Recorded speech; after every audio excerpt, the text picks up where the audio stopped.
Alright, so anybody that watches my channel and me play Dead by Daylight knows I have an issue with a certain perk. I thought I'd make a video discussing it. Self-care.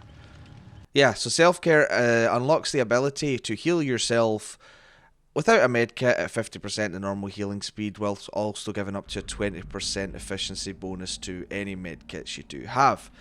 Which isn't actually a bad side to self-care, it's a shame more people don't utilise it. But anyway, moving on. Yeah, so like I say, anybody that watches my videos knows I have an issue with self-care.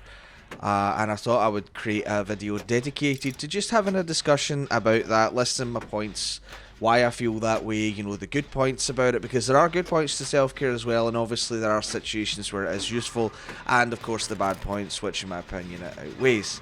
So self-care, one of the first things people always ask when they're getting into Dead by Daylight, they'll either ask their friends that already play it, or someone that they watch play it, or whatever, you know, who should I unlock first, what should I run first? Give me ideas of good perks for starting out.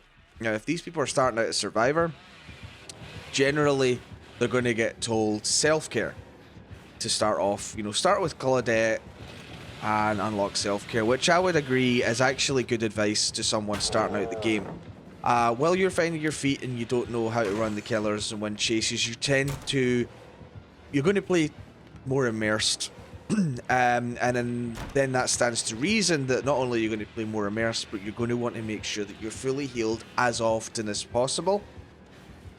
So self-care is a good starting out perk, I agree. Now the more you play the game, the more confident you're going to get in playing less, or the more confident you should get at playing less immersed. You'll learn loops, you'll learn how to run the killer around a bit, you'll learn certain tiles and how you can chain tiles together to make, you know, strong loops that waste a lot of the killer's time. In my opinion, that's when you should start looking at alternate builds and, okay, you know, how you can play strengths now rather than relying on something like self-care. The self-care is a 50% decrease in healing speed effectively. Yes, it lets you heal yourself without a med kit or whatever, but you're doing that at half the speed. Now the numbers, as far as I can tell after researching, is a regular heal from a teammate or a med kit without add-ons is 16 seconds.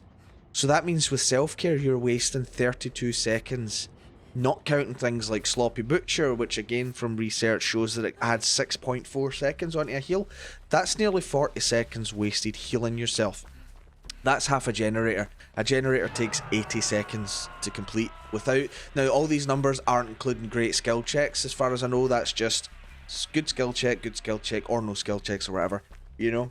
So if you're going to waste half a generator, that's a huge chunk of time in a game like Dead by Daylight. You watch videos of streamers or people who are killers, the main killer, you'll hear them say quite often that one mistake or one instance of something in the game can make or break for them. Now, the more time you waste doing that, that's free time you're gifting a killer. That's free momentum you're gifting a killer. Look at this scenario, for example, and it's a scenario that I see happen very, very often. Someone's on hook, someone's in a chase, someone is self-caring, and someone's on a gen.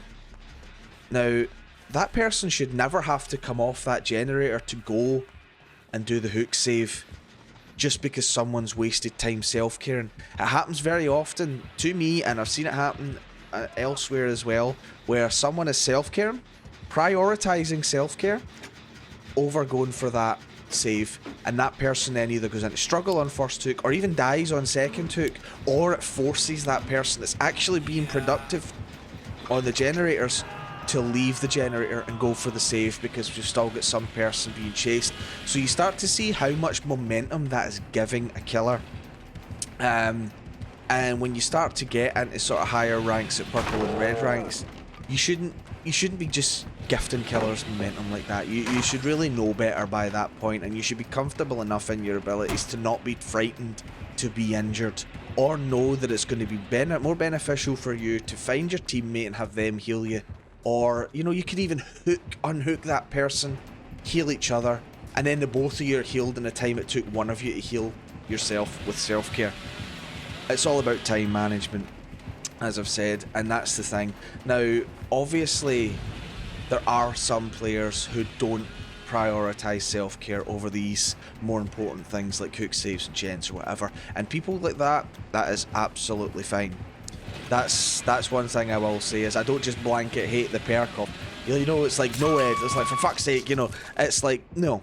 If you're going to do that, then you take self-care, that's fine. If you're going to use it in the right circumstances, like maybe where the killer's camping and you need a heal, that's fine. That is an instance of where it is useful, okay? But it's not common. That's the problem. It's not common. There's too many people still relying on it. Too many people still relying on it too heavily. And it's a very selfish way of playing when you think that, and when you're playing Survivor, it's a 4v1. You have 3 other teammates. Anyone that watches my videos or plays even with me will know I will run out and take a hit if I can. I'll make sure I'm prioritizing getting someone off a hook before doing anything else. You know, it's that style of play that really makes a difference and can really ease a lot of frustrations for people, because for me it's very frustrating when I know we could have won. I mean, I put a video up last week, so much self-care. It was against a Legion, I think. Legion or Wraith, can't remember. I get out through hatch.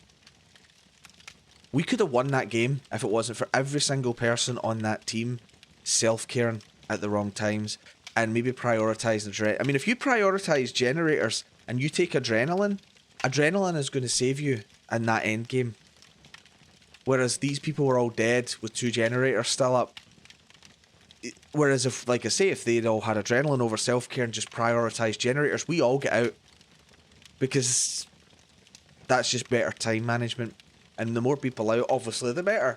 You know, right at the end of the day, that killer won that game because only one person got out, and the only reason they got out was because they found hatch first. That's still a win for the killer, in my opinion.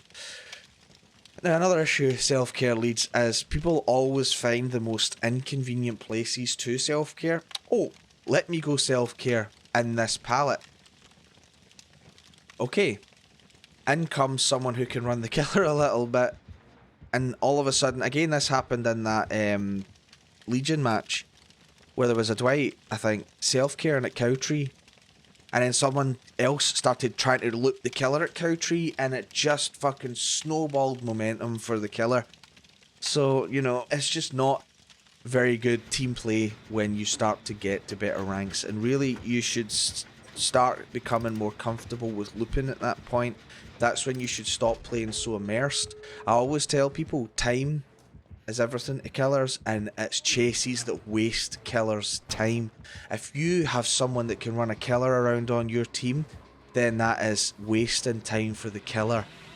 And that's what it's about. It's not about gifting the killer time. At that point, it should be, right, we need to start wasting this killer's time. Self-care isn't wasting a killer's time.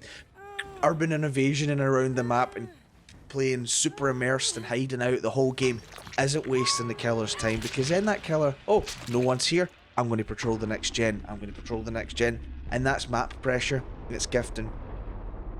You should get to a point where you're not frightened to play injured. Don't be frightened to play injured. Even make playing injured work for you. You know, take resilience, dead hard, iron will even is such a good perk. It's so much more useful than self-care is. Take adrenaline, take inner strength, take a med kit, have a teammate heal you. Now, I hear a lot of people complain about inner strength, and I will say inner strength is a very hit or miss perk, because yeah, you can waste a lot of time trying to find totems. Don't try and find totems then. Chances are you're going to stumble across one at some stage of the game anyway, and then that gives you a heal you can store, and that counters Sloppy Butcher, that counters the Natophobia, that counters add-ons that create mangled effects on you. That counters everything like that. And it also has the bonus that you're taking out totems. That's at least potentially getting rid of a potential no-ed. So that's still in some form productive for your team in the long run. Running off and finding a corner isn't. It just isn't. Like I say, unless you're the kind of person that actually uses self-care properly. But sadly so many don't, and there's been a distinct rise in the amount of people using that build at high ranks when really they should be you know, utilising better perks and making better uses of their time at that stage of the game.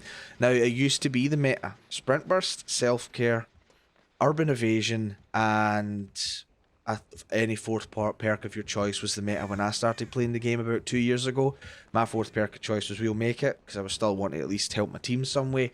And it was, because back then it was actually faster. They nerfed healing speed at some stage, and then Self-Care was just like, oh, this is, you know, this is wasting too much time. And my good friend Carl, who I play Swift with, actually says to me one day about Sprint Burst. Oh, he took it off and he's like, oh, this is so good, I don't have to sit on my Sprint Burst anymore. And that made me think, hold on a minute, I don't even enjoy the way I'm playing anymore. I don't like wasting time healing. I don't like having to walk about the whole map saving my Sprint Burst. I don't like having to crouch around my Urban Evasion and hiding out, because at the end of the day I should be getting better at chases, and that's what you should be doing. When you're getting up to purple and red ranks, in fact even green ranks, I would say, start to learn to loop.